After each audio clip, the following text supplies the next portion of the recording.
Now I switch to presentation. I hope that everything works well. So you can see it, right? Yes. Perfect. So my talk will be about constraint optimization under consideration of polymorphic uncertainties. And we are facing here with two different things. So we have optimization in a classical way, and we have also uncertainties we have to discuss, and we will go through these. And first of all, the first question we have is, what is optimization? Why we do optimization, and also where does optimization come from?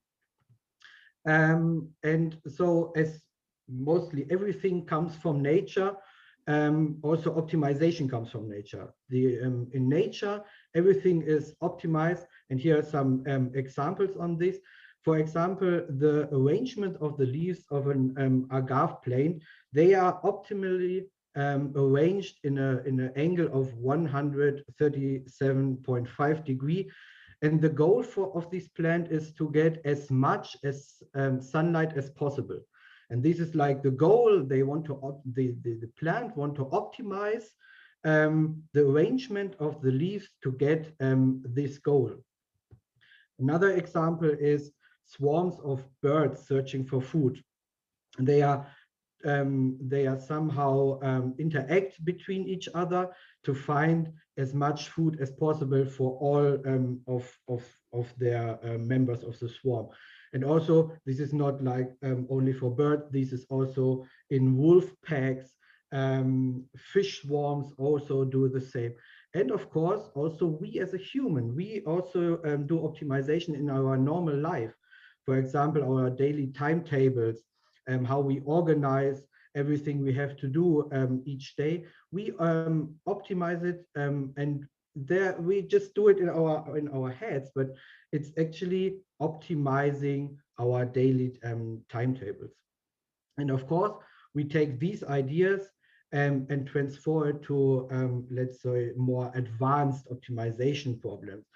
For example, in the modern technology, we have huge manufactories, we have huge buildings, we have huge bridges, and everything is also optimized.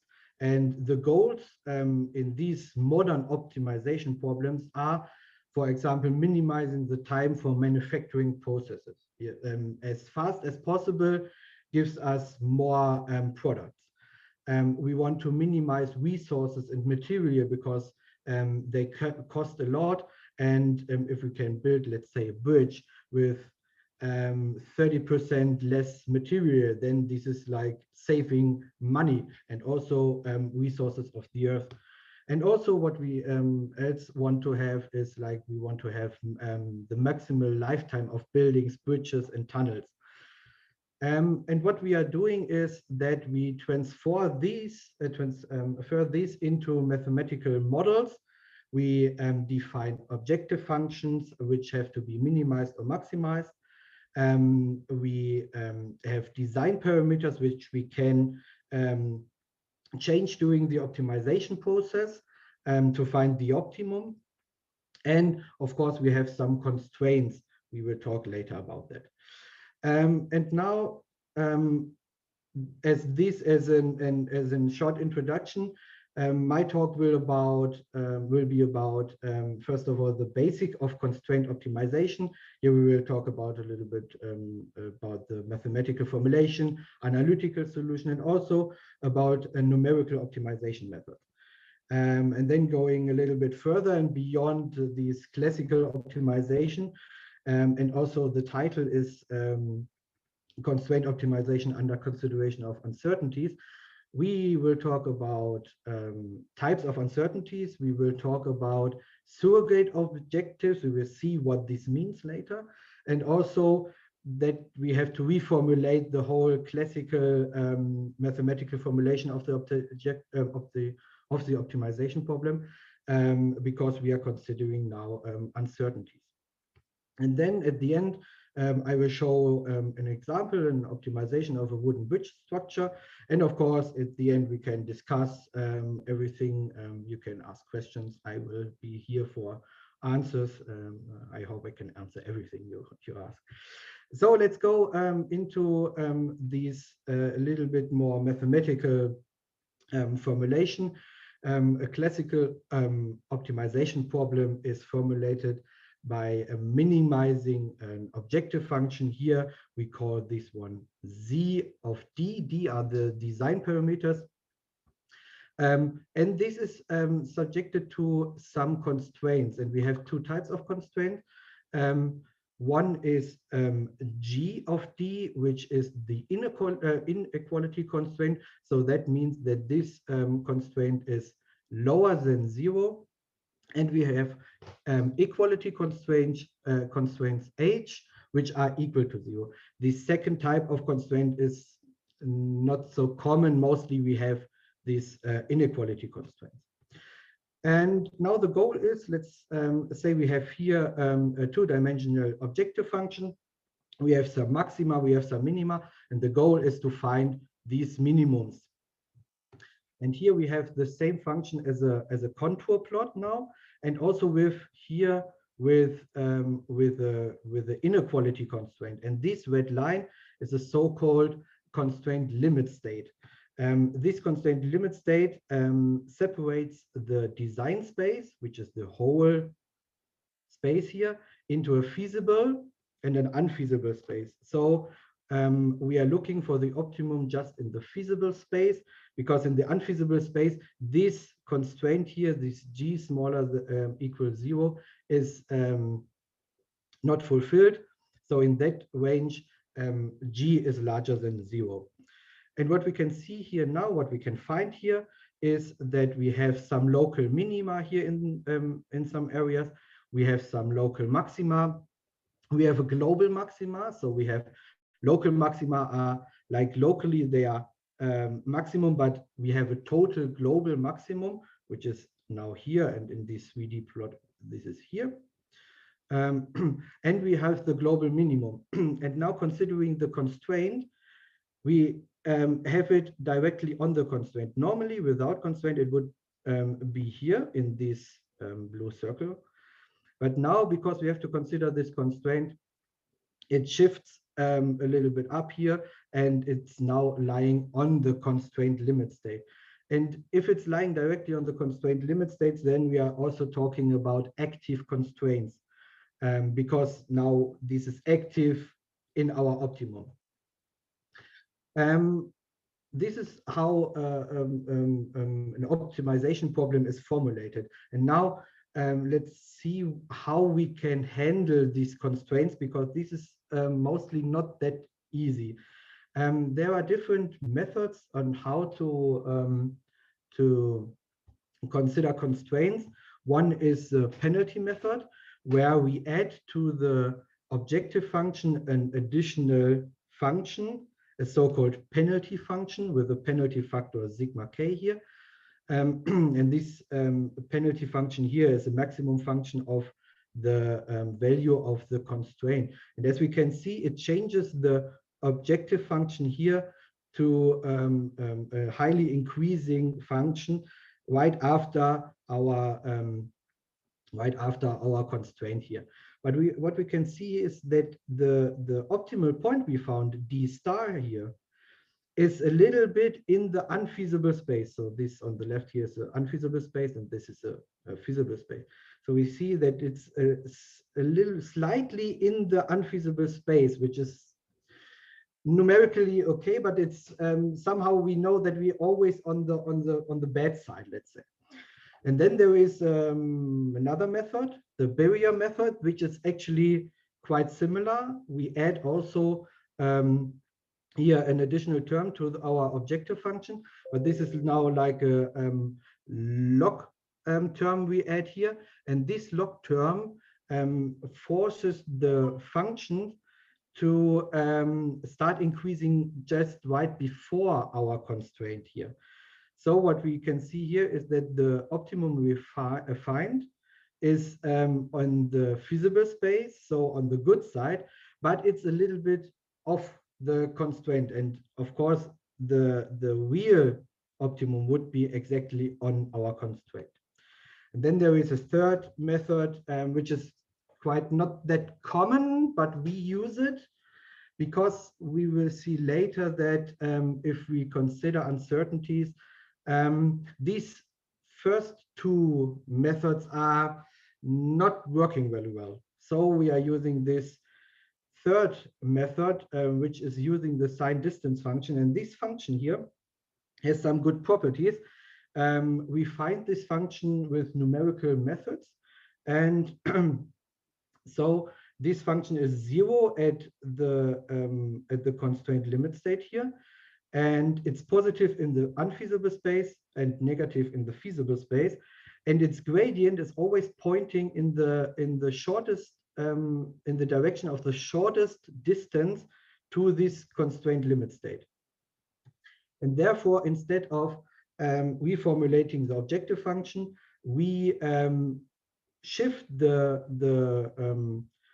position where we are right now in our optimization by using this gradient and this sign distance function, and we shift it directly on the constraint limit state, and then can find there the optimum. Now I just want to show some examples how to solve optimization problems analytically, and also I can show with these examples how fast it's getting really difficult to solve optimization problems analytically, even by hand, but also using computer programs. The first example is, as absolutely classically, we find the first and second derivative of our objective function. We have to find that the condition that the first derivative is 0, then we know that we have an extrema. And if we plug this point into the second derivative, if it's negative, it's a maximum. If it's positive, it's a minimum. And so we can find our minimum. This is the absolute classical analytical way. If our objective function is let's say simple and differentiable, then we can find it in that way. Another example here, it's a little bit more complex, because now here the function is the maximum of two different functions. We have here now z1, which is the same as in example 1, and we have an additional z2 function, and the objective function is always to take the maximum out of these two. And of course, we can find the maximum here and also the minimum of z1 by completely doing the same as in example 1. But as we can see that the minimum of z1 is not the minimum of z. So what we also have to consider is that we have this point where they are switching, where they have the same value, and that maybe this is a minimum. And the condition here is not longer that the first derivative of z1 or z2 are 0, but we have to check that z1 is equal to z2. And this is another condition. So as we can see on this example, we have not to check just the derivative, but we have to check different cases. And this makes maybe we have a lot of these cases, and we have to check every case if this is maybe the minimum or just a local minimum. So of course there is, like you see, that we have to handle all these cases, and we have to think about what cases are there. And now coming to a short example, a little bit out of the mathematical, out of the let's say mechanical field. This is a beam where we want to find the position of this support, so that the maximal stresses are minimized. So our goal is to minimize the stresses, and of course LB is here now limited to between 0 and L, because it cannot be smaller than 0 and it cannot be larger than L. And this can be reformulated as a maximum function of two functions here. And here is now the picture to this one. The first function is this green function here, and the second one is the blue one here. And we now want to find the minimum here, which is exactly in this point where they switch, so where they are equal. And with some hand calculation and transformation, we find that L B star, so the optimum is at L divided by the square root of 2, and we get this function here as the maximal stresses. A second analytical solution for a problem is this one here. So we have here a two truss structure with a force applying here on this node, and we want to find the optimal alpha and beta angles so that the whole the mass of the whole structure is minimized. And now, as you can see here, this is the objective function, and it looks quite difficult, right? It looks not like it is an easy solution. And also, if we plot it, we have here the 3D plot of the objective function, and now we have to find the minimum in here. For this, we do the derivatives. Of course, we have now two parameters. We do the partial derivatives and set them to 0 to find the roots of these functions here. Looks quite difficult, and therefore, of course, we use maybe some programs, and this solution here is now done, has been done with Mathematica. At the end, we see that the solution looks quite nice, but to find it, it's really hard. So as we can see that even if we just have two design parameters, it's getting in a direction where it's really complicated, and there are problems which can't be solved analytically anymore. So the question is, how can we solve it? And we are now coming to the numerical optimization method, and there I just want to show some of them, and also the big families. We have the family of gradient-based methods, where we have conjugate gradient methods, trust region methods, quasi-Newton methods, and these methods all need the gradient for finding the optimization. We have evolutional methods, we have swarm methods, where we have the particle swarm optimization, ant colony, wolf pack algorithms, and so on. And we have also problems with, we have also methods which are problem-based methods. So for a specific problem, we have specific solvers, for example, quadratic programming, linear problem solvers, and so on. And now here, this is a little animation on how the how a gradient method works. So it always walks in the direction of the fastest gradient in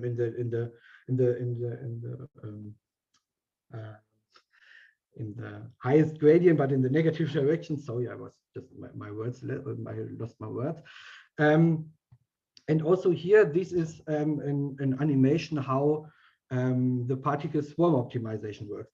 And the particle swarm optimization, I want to go a little bit more deeper into it, because this is a method we use mostly here.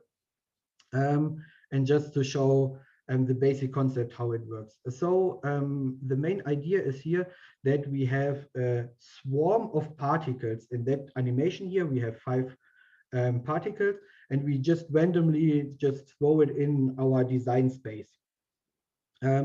And on each of these positions of these particles, we compute the objective function and have now for each particle the objective function. And then we can, from these values, we can save the individual and global best positions.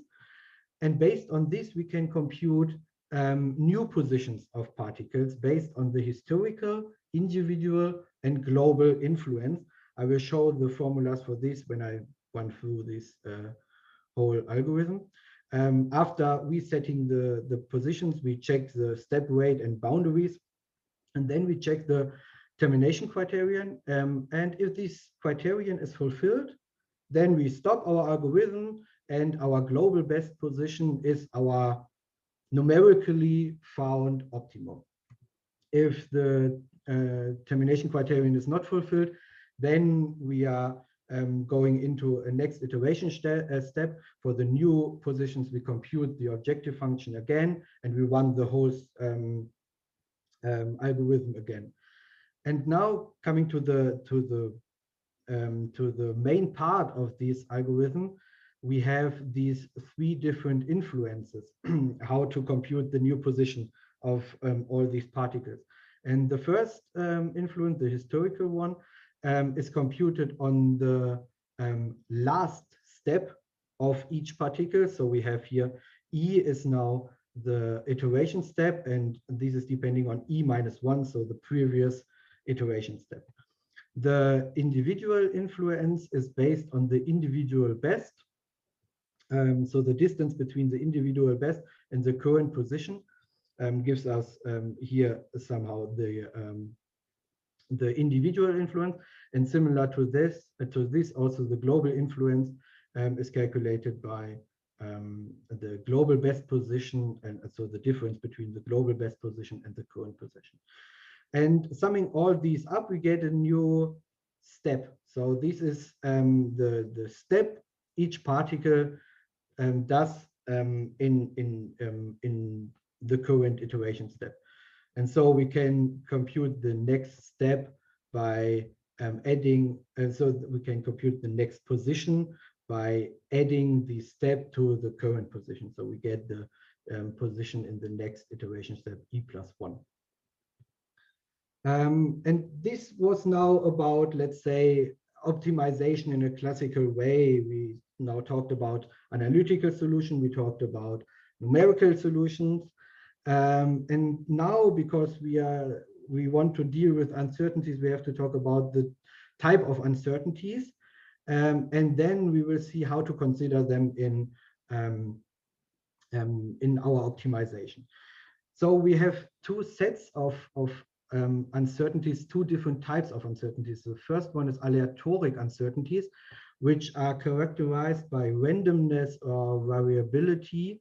And these type of uncertainty is also that we have a lot of data there. For example, the material parameters of concrete, the Young's modulus, for example. We could make a huge pot of concrete. Out of it, we can make, let's say, 1,000 test cubes, and we press them and we test them and we measure stresses and strains, and from that we can compute the Young's modulus. But you will see that for each of these test tubes, we will get slightly different Young's modulus, because this is not a homogeneous material. There are some differences in each of these test tubes. But out of these data, of these 1,000 measurements, we can calculate the mean value, standard deviation, and higher moments. And so out of it, we can make a probability density function for these parameters. In that case, we also talk about stochastic parameters. So the aleatoric uncertain parameters can be modeled by probability density functions. And the other type of uncertainties are epistemic uncertainties, which are characterized by a lack of knowledge and imprecision, and we don't have a lot of data. We just have a few of data. For example, a good example for this is tolerances during the construction. For example, if you place your rebars, they will always be not 100% where they should be. So you have like tolerances, like let's say plus minus 1 centimeter. And because we have not much information about really how much they are not in position, we can just say it's plus minus 1 centimeter. So these type of uncertainties are modeled as intervals. And here we use the midpoint radius representation as shown here. So we have a midpoint here, we have a radius xr, and so we have the lower and the upper bound of these intervals. And now in the context of optimization, we have to think about what different types of parameters do we have, because we have now uncertain parameters, aleatoric and epistemic one, and also for the optimization we have design parameters which we can change during the optimization, and we have parameters, a priori parameters, which we can't change during the optimization. So we have here the set now of all parameters. In there we have the set of a priori parameters and the set of design parameters. And in each of these sets, we have the aleatoric parameters, and we have the set of epistemic parameters. And so in total, we have 4 different kinds of parameters, and we named them to have it a little bit more simple for us. Capital letter A is for a priori aleatoric parameters. Capital D is for design aleatoric parameters. A with a bar is for a priori epistemic parameters, and D bar is for design epistemic parameters. So these 4 different types we have. And let's see now what happens if we apply these different types of parameters on the objective function. So first of all, let's start with the aleatoric uncertainty. So if we have aleatoric uncertainty, so we have stochastic parameters, this always leads to a stochastic response. So let's have a look at this picture here. We have here a stochastic design parameter and an a priori deterministic objective function, this red line here now. And instead of just calculating one deterministic value, for one deterministic value, the objective function, we now have to run a Monte Carlo simulation where we have, let's say, 100, 1000, 1 million samples, which are sampled based on the distribution function here. And for each of these samples, we can now compute the objective function. And then if we save these, we can get out a stochastic response. So we get a density function of Z.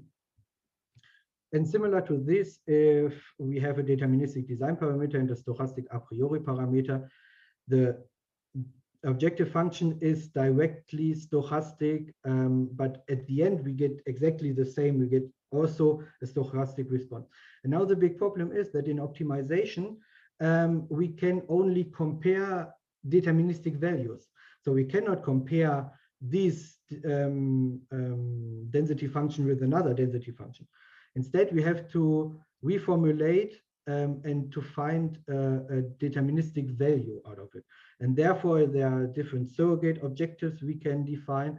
For example, we can define the mean value of this distribution, or the standard deviation, or even we can combine both, that we say we have the mean value plus a factor times the standard deviation.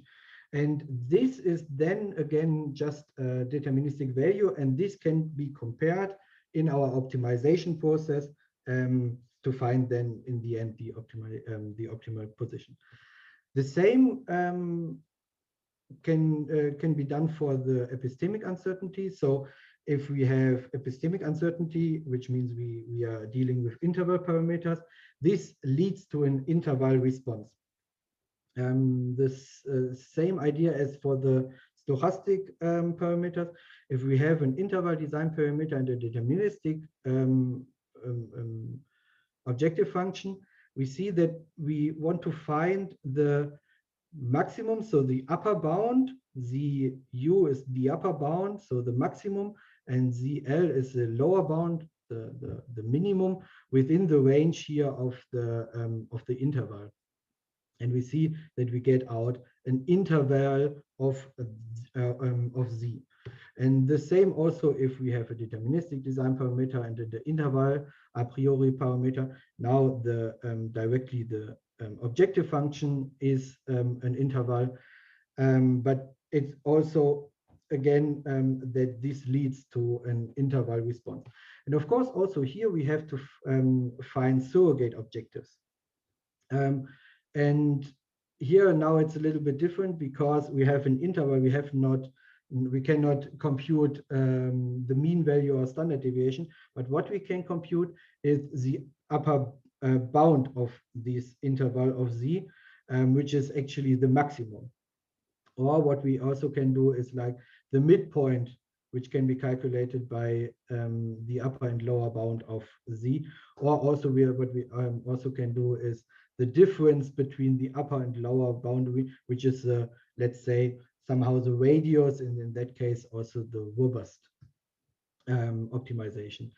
And now the big thing is that finding these upper and lower bound of z is again an optimization problem, because we can have now here an interval in which we want to find the maximum and the minimum of z.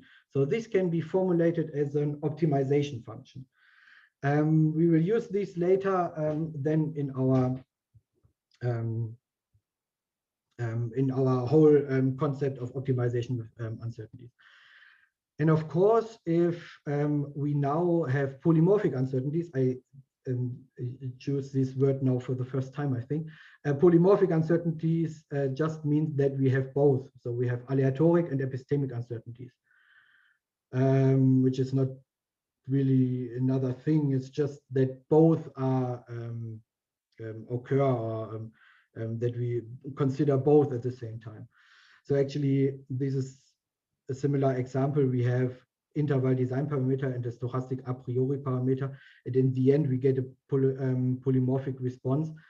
And also here we have to define surrogate objectives, which are in the end just a combination of the previous both surrogate models. So in fact, we could have a surrogate model which is minimizing the worst case of the standard deviation, for example. So now, having understand now, or having seen what uncertainty means and what different uncertainty parameters we have, we can reformulate our, let's say, classical optimization problem. And instead that we have just z of d, we now have z of D, capital A, D bar, and A bar, because these are now all parameters that influence the optimization problem. They influence the objective function. They also influence the constraints. And now we are coming to what is actually the basic, or the current position where we are right now. Solving these problems is really difficult, because we don't have just one global one optimization, and we have a deterministic function, and we just can find there the minimum. But now we are since we are now dealing with these uncertainties, we have a lot of more loops to do. So this is here now the global scheme we are going through. So we have here the global optimization around everything, and as I said, we are using mostly the particle swarm optimization. So we have here now the outer loop here is now an optimization using particle swarm optimization. Within there, we have to analyze the constraints in every step. And this is also because they are, here we are dealing with interval parameters, so epistemic uncertainty. And as I said in the previous slide, that we can find the minimum and maximum by using another optimization process. We have to do here for the analysis of the constraint another optimization within the global optimization. And therein we are doing the stochastic analysis. So we are doing the Monte Carlo simulation 1,000 times, 1,000,000 times, so that we can compute the mean value standard deviation of the objective function, or in that case here of the constraint. If we have done this one, then we can go on and do the interval analysis, the stochastic analysis, and then here inside these whole subloops, we have the deterministic objective function. And as you can see here, now we have one global optimization We have another internal optimization for the constraint. We have Monte Carlo simulation for the constraint. We have an optimization for the objective function, and we have a Monte Carlo simulation for the objective function. This means this is a lot of calculation, and I made just to show numerically where we are standing now and what we are dealing with. I just made a short numerical example how much time this costs. So the total time is the number of iterations we need in the global optimization. M is the number of particles, because we are using here particle swarm optimization. How many particles we use in the global optimization. E internal is the number of iterations for the internal optimization, and M internal the number of particles in the internal optimization. N samples is the number of samples we use for the Monte Carlo simulation, and small t calc is the time our calculation, our one time calculating the objective function costs. And n par is the number of parallel computable evaluations of the objective function. And now we are dealing here not with analytical objective function or something like that. Our objective functions are finite element methods, simulations.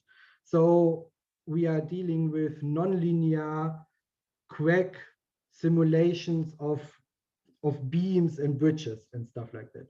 And I just say that this took 2 hours for one simulation. And if we can go to the ultra cluster from NASA, then maybe we can do 10,000 computations at once. And even if we have just 30 iterations, 5 particles and 20 iterations for the internal optimization and 5 internal parameters and 1 million samples, we need 342 years for this calculation, which is a little bit too long. In that case, we have to find better ways to reduce the computation time of all of these. And I really highly recommend the lecture from Steffen Freitag will be, I don't know, we have to ask Yaman.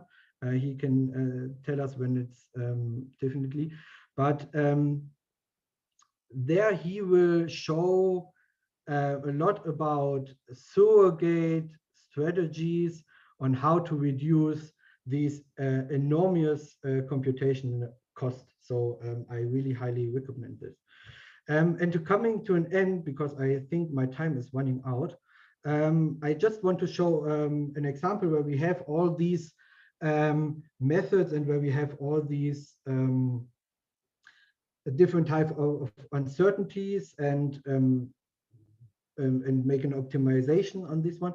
We have here a wooden frame structure we want to optimize, and we have here different. We have here a lot of different parameters. So the position of these nodes here, of these upper nodes, are modeled as intervals with a radius of 0.5 meters in a range of 2.5 to 7.5. The Young's modulus, so of all these elements here, of all these truss elements, is modeled as a log normal distributed a priori stochastic parameter. The stiffness of these rotational springs here is modeled as an a priori Gumbel distributed variable, and the load is also an a priori stochastic normal distributed parameter. And now the goal is to minimize a little bit of complex function here, because we have 2 goals here. We have Z1 and Z2, which are probably, Z1 is the self-weight of the bridge, so we want to minimize the self-weight, but at the same time we want also to minimize the maximal vertical displacement, which will occur here in the middle. And also this is subjected to failure probability, which considers the maximal tension and compression stress and also the maximal buckling load. And this is now the plot of the objective function for Z1, and here for Z2, so for the maximal displacement. And what we can see is that they are working against each other. So Z1 is minimum when minimal if D1 and D2 are small, and the other way around. The maximal vertical displacement is minimal if D1 and D2 are large. And this is now the solution. This is our design space. And as we can see here, our constraints now cuts this design space into an unfeasible space and a feasible space here. And as we can see, we have now not just points where our solutions are, but we have, in that case, we have intervals, because our design parameters are intervals. So we have here like these intervals, and as we can see really nicely, that they directly hit here and here at that point the constraint limit states. And so we see that we have here active constraints. And what else we have done here is, because we have two objectives in that case, we can change the factor and how much we consider each of these objectives. If we change it, we can see that we are going from here, from this place, because this is for phi1 is that Z1 is completely considered and Z2 not. We have seen that it wants to go directly in that direction, that we have D1 and D2 as small as possible. And then the other way, we are walking here up this way. If we increase phi2, because we know that we can see here that that this second objective is minimal if we go in the direction D1, D2 as large as possible. So we are walking in that direction here. So that's from my side. I think I was exactly at point, hopefully. If there are any questions, you can ask now or later or however. Thank you very much, Mr. Edler. It was a very informative presentation. There is so much information in it, yet you made it somehow understandable. I hope so. So